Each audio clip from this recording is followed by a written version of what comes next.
Hello, everybody, and welcome to another episode of Tracy Takes On. I'm your host, Tracy, and this is going to be a short show. I don't expect to be talking about a lot. As you can see, I am very cold, but I'm not going to turn my heat on. For some reason, it was 75 degrees Saturday, and now it's 39 degrees on Monday. But before I get started into my topics, of course, feel free to visit my website at tracymediallc.com. You can subscribe to this page. Please subscribe to this video, like this video, and of course, you can subscribe to our Patreon. And just an FYI, there is a huge announcement concerning this channel that's coming up in the month of May, and I'm hoping that I can contain myself to keep it not a secret until then. So first week of May, just be on the lookout. Um, and we'll go from there. So we'll just get ourselves started. Um, like I said, I don't have a lot to talk about. It's the same news. The Ukraine war, Russia-Ukraine. Um, but there's some interesting fallout. Well, not fallout. Um, that's kind of bubbling up. And I wanted to first talk about, oh boy, I can't get my thoughts together. I just had it. I'm going to talk about Russia and Ukraine. Um, but I wanted to talk about the State of the Union. Okay, got it. That's what I wanted to talk about. So the State of the Union took place last Tuesday. And if you're a Patreon of this channel, and again, you can be a Patreon by going to that site. I did a show with all of our Patreons. Well, not all of them, they couldn't all make it, but I did a show with some of our Patreons. And basically, we just came in and literally talked over Biden's State of the Union address. It was a lot of fun. I got a lot of positive feedback. I really appreciate it. And I am seriously thinking about letting the whole video play on YouTube for like 2 weeks. I don't want to make it free because it was exclusively for the Patreon, but I've gotten so many positive comments. I do, and I think I might do it next week. I'm just not 100% certain. Just to give you all a chance to look at it again. I've watched it several times and I cannot stop laughing. I'm trying to see is anybody coming in here today. I posted this to other groups, so probably not. But that's okay. I can talk to you all by myself. I just want to know is someone coming in here. And of course, today is just struggle. I am on struggle bus. Let me tell y'all something. I've been off since Friday. And I didn't go to work today. But oh my goodness, I have just been sleepy. I went to the doctor's office this morning. Um, then I went and ran like a bunch of errands, and nope, I'm not going to be able to get this to work the way I want it to because, of course, it's not going to work. It's me doing it. Oh, let me try this one more time. I appreciate y'all's patience. I'm just like really trying to see is anybody coming in here. I'm going to probably say no. I'll probably say no. Well, my internet screens are just not working today, so we'll get to the show. So I wanted to offer, of course, some thoughts about the State of the Union address. It was basically what I expected. But of course, I missed a couple of things, and I guess we all got into the talking completely over everything Biden was saying. I did not notice that Biden never said the word black. Um, Maybe he didn't say Asian, or maybe he didn't say Latinx, but specifically for me, I didn't even pick up on it until the next day when I was watching another podcast, and yet another podcaster brought it up. And I'm like, oh, this isn't going well for you. I mean, if you look at it, he says that 66% of support in the black community, and that's very hard to win a re-election when you have those kind of numbers. And maybe he doesn't want to rerun. Maybe he doesn't want to run for re-election. Maybe he just wants to be a one-term president, and he's fine with that. But there was no mention of it. But he did talk about he doesn't want to defund the police. He wants to fund the police. And this one just entirely infuriated me because I can't understand this. So if I'm to believe what he's saying, the problem isn't that the police have too much money, too many military weapons. Let's give them more money so they can kill more black people, so they can do more things to obstruct justice. That just doesn't make sense to me. To say that you want to, and I don't know whether he was trying to play to the Republicans or whatever, but that's just, some people think the slogan is bad. I personally understand what they mean. You can use Google. If you don't understand what defund the police means, you can definitely go to Google, type in defund the police, and get a whole definition of it. It's not hard, trust me. Google is there for a reason. But to say you want to fund, we give police departments across this country more money, and yet crime is still going up. So how do we combat that? We give them more money. Like there's no, we'll give you this if your crime goes down or something. It's just a wheel of disorder to me. It doesn't even seem to me to be conscionable that this administration is either have just said, okay, blacks, we're forgetting about you. You're only 10 to 12% of the population anyway.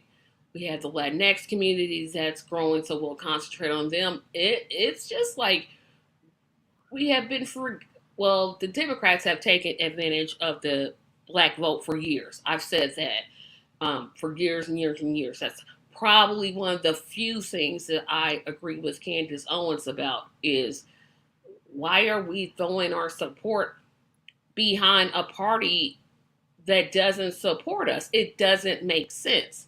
I noticed somebody joined. You can always say hello. So I don't understand his need. Like I said, he could have been playing for the conservative side. But they're not going to vote for anything that he says anyway, except for if it's a large military budget. That's pretty much it. What else did I get out of the speech? It was long. It was like you could have did that in 25 minutes. You did not have to go on and on and on and on. And the 25 standing ovations per second really got on my nerves. Really got on my nerves. I mean, every other sentence he said, everybody's jumping to their feet. I'm like, come on, guys. Can we stop this? Can we really, really stop this? What else did I get out of this speech? That's it. He really didn't say, he had a lot of platitudes in his speech. I'll put it that way. I'll be nice. My grade was a D-. I thought you completely missed the chance and he completely missed the chance to call out Sinema and Manchin. And I know some people are like, oh, well, that will just make them mad. Well, maybe if they didn't, maybe if they weren't obstructionists, you wouldn't have to call them out. I mean, he literally went the whole time, didn't, I don't even think he called out the Republicans for blocking his agenda. He just said, oh, we need to come together. That I guess was the theme of the night. But how can you come together with a party that refuses, that has literally said, we're going to stop everything that you support? How do you come together with a party like that? That doesn't make sense to me. And in terms of the Democrats, Manchin and Sinema, and probably a few more that are using them as a shield, call them out. Unless you're really for those Democrats being obstructionists. I mean, that would make sense, because it was just like, well, we just have to work together. This is not Hands Across America. You can't work with a side that says that they don't want to work with you. You have the numbers. Use your numbers to pass the agendas that you need to get passed. And if that includes running ads in places like Arizona and West Virginia, then that's what it includes. And it was just like he was so scared to say, hey, Republicans, you've gotten in the way of everything that I've tried to get accomplished. At least do that. Maybe you don't want to call out Manchin and Sinema because they're actually pulling the strings behind the scenes. But at least say, hey, other side, it's real ironic that you say you want Americans to prosper, but every single last one of you voted against the child tax credit. Boom, there you go right there. There you go right there. Easy as pie. Every single Republican, well, maybe a few, voted against the child tax credit. They voted against the stimulus checks. They should have been $2,000, but they were $1,400. Call them out on that and say that the American people aren't going to tolerate that type of behavior. And if you want to get reelected, it's time for you to put up or shut up. That's what I would have liked to have seen, but it was not going to be seen. What else did I get out the speech? There was a lot of spacing. At first, I didn't think there was a lot of people there. But then I realized, I'm like, oh, they're setting every other one. And that was good, I guess, because of COVID. And what else did I get out of it? The Republican response. I'll talk about Rashida Tlaib's response here in just a moment. But the Republican response, they need to be really double checking who they get to respond.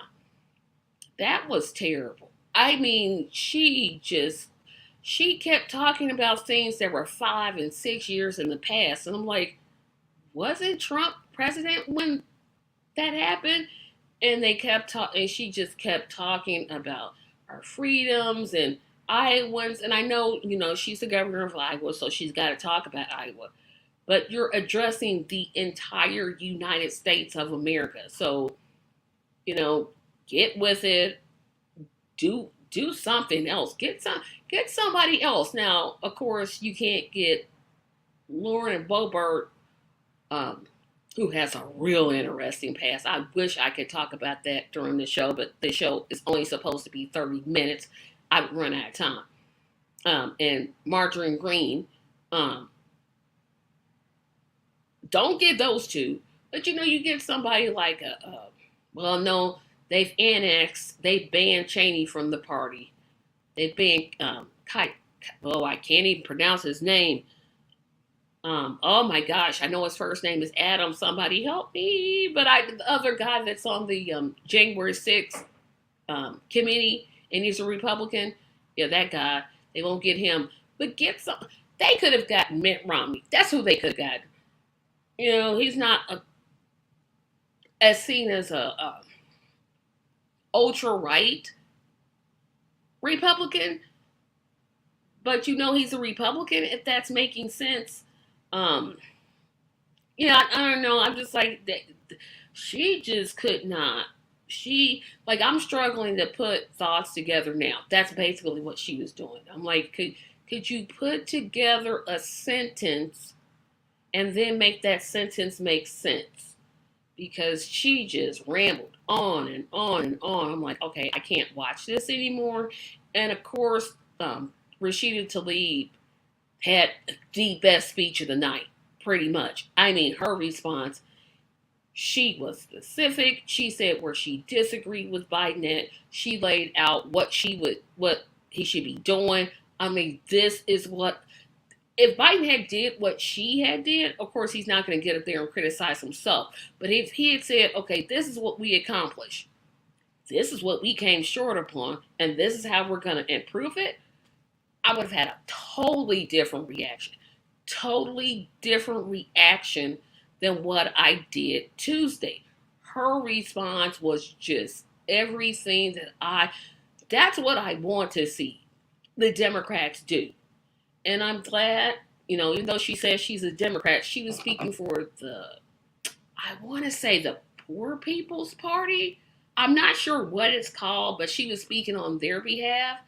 But I guess she's in both parties. I only thought you could be in only one party, but apparently she's in two. Her response was just brilliant. It was well written. She delivered it well. She didn't bore me. She didn't stay on points like too long. She moved the way she needed to move. Just A plus. Period. She had the best speech of the night. I know she'll probably never be president of the United States, but that was just epic. It's like, yes, this is what I want to see. This is what I want to see. And it's just, it was just overall, Biden said pretty much what I thought he was going to say. A whole lot of nothing, whole lot of platitudes, and I just didn't hold out anything. And of course, that person that's there, you can say hello anytime you get ready because I would love to know who you are. And so I can say hello to you and thank you for coming. I would love to do that. Um, and I said I was going to talk about the Russia-Ukraine situation. Um, there's a couple of narratives that are absolutely positively confusing me. And again, before I get into them, my expertise is not foreign policy. I'm not. I don't understand it sometimes. It goes way over my head. I had to have people explain it to me. I just don't know. I'm stronger definitely on the domestic side than the foreign policy side. Just don't understand. I don't understand. Um, well, one, I think I understand why Putin is doing what he is because he's an oligarch, office rocker person. He just is. But I don't understand why some people don't think that some people want a no fly zone area declared. That would just mean we would send in, or NATO would send in troops to bomb Russian planes down, which could cause a war. I don't know what to do. I mean, what what the leaders in charge should be doing because it's difficult. Everyone is saying that you don't want to do the no-fly zone, that you want to keep constricting the money that's coming into Russia. The ruble's worth a penny, and the Russians have been pretty much canceled. They can't go to tournaments. They can't bank, and they can't operate the way they're normally used to. But here's my only pushback, and please again, anybody can jump in on this. That doesn't seem to be stopping him. Like, where is he getting this money to do this from? If the ruble is worth a penny, and that's what they're saying, where is he getting money for these weapons at? Is he just getting these weapons like he already has them, so he's using them? And then, if he's using them, you have to fuel them. You had to, I'm assuming they pay their soldiers. I'm assuming that they feed them. Where are they getting the resources to do what they are now?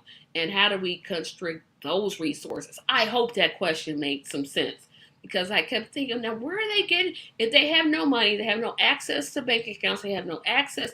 Where are they getting like all of these weapons from? Like, did they already have them? I mean, they're moving inward and inward to, I'm going to try this, Kiev.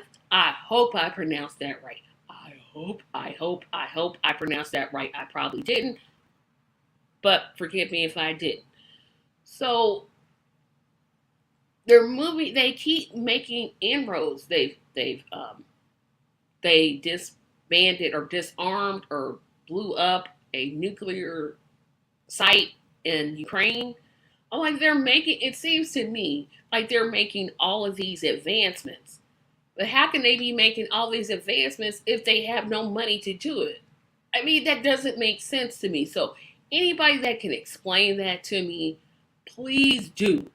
Um, I didn't talk about last week because I had to give myself a week to calm down about the situation where African students were being blocked from leaving and how much garbage that is. And I didn't talk about how some reporters just basically decided to say we care about the Ukraine war because they're white. That's the only reason. Because we don't care anything about the war in Somalia, and don't even think about the Yemen children. No, we only care. And that statement, it's true. We don't care about. Sorry, I had to get that little flick off there. We don't care about other countries until there are whites in those countries. We didn't care. We don't care about the fact that Afghanistan has been sanctioned to the point that they're in extreme poverty. We don't care that we're helping the Saudis commit genocide in Yemen. We don't care about the Somalians that we're bombing. And it's really hard for me to get behind people that say, you shouldn't, you're supporting Putin when you say that. No, what Putin is doing is wrong. Definitely saying that. But let's not act like the United States of America is not the heavyweight champion of bombing countries, instrumenting coups, trampling on human rights. Let's not act like that. Stop with this. It's a humanitarian effort. And what he's doing is wrong. Yes, what he's doing is wrong. But what you're doing is wrong too. You're throwing a stone to hide your hand. Basically, that's what you're doing. You're throwing this stone at Putin, which you should. What he's doing is terrible, it's wrong, it's awful. It should be condemned to the highest extent. There should be even more severe sanctions. There should be a lot of things. But you're hiding your own hand because you're doing exactly what Putin is doing. What's the difference between what Putin is doing and what we're doing in Yemen and Somalia or Afghanistan? We have over 100 bases around the world. How many wars are there that Americans are supposed to be fighting in? Why are we telling this country's leader that, he's a dictator, he's an aristocrat, or is it not an aristocrat? Aristocrat means he's rich. He's an authoritarian dictator. That's the word I wanted. And does anybody get to say that about the Biden administration or the Trump administration or the Obama administration or the Bush administration or the Clinton administration or the Reagan administration? Oh, no, Bush, then Reagan, sorry. No, we don't. Nobody would say that. But it's true. And that's the thing that really is, it's really bothersome to me. Because, we can't tell Russia, oh, you're just terrible and you're wrong and you shouldn't be doing that, when our government is doing exactly the same thing. It just doesn't make any sense to me. Don't understand it. Don't get it. And I just don't. Again, this is foreign policy is not something that I have great understanding of. It definitely requires a lot of research and a lot of things that I just don't have at my hand to do, but that's okay. We're a work in progress, so we'll do it that way. So it looks like I may be in it early. So again, I want you all to visit my website at tracymediallc.com. Support me on my Patreon, and of course, subscribe to this channel. And the last few couple of minutes here, I do want to talk about subscribing to this channel. I have been stuck at 67 subscribers for at least 2 years. I would love to have 70 subscribers by the end of the month. It would just be so awesome. If you are not a subscriber, please, I'm not going to beg, but I'm going to ask, implore. I won't sing because nobody wants to hear that. Become a supporter by at least subscribing to this page, and also hit the notification button, because if you do, you'll get notifications about when it is that I go live. And of course, you can always email me at tracymediallc@gmail.com for anything that you would like to see me address. I know one of my Patreons sent me a link about a person that's facing execution, which I promised I was going to get to, so I'll be doing that next week. But if there's something that you want to talk about, or if you have a question and you're here now, you can certainly put that question in the comment section, and I'd be glad to answer it. Like I said, there's a lot of changes that are coming, and I'm just trying to keep them somewhere in the secret zone until May. That first week of May, I promise I'll tell you all what's going on. There's some big changes coming, but they're all good and they're all great. But finally, I said that next week, later on this week, for 2 weeks, I'm going to let our commentary, or the commentary for the State of the Union address that I and some Patreons of mine did, I'll let that go for 2 weeks, and then I'll put it back unlisted, and then I'll just ask y'all to share it. Just remember, again, you can visit the website right here. There's our website, tracymediallc.com. Remember to subscribe to this page. Remember to support me on Patreon. And I said I was going to keep this 30 minutes. I kept it at 28. I thank you for watching Tracy Takes Live. We'll see you next Monday. Have a great day, and I'll see you soon.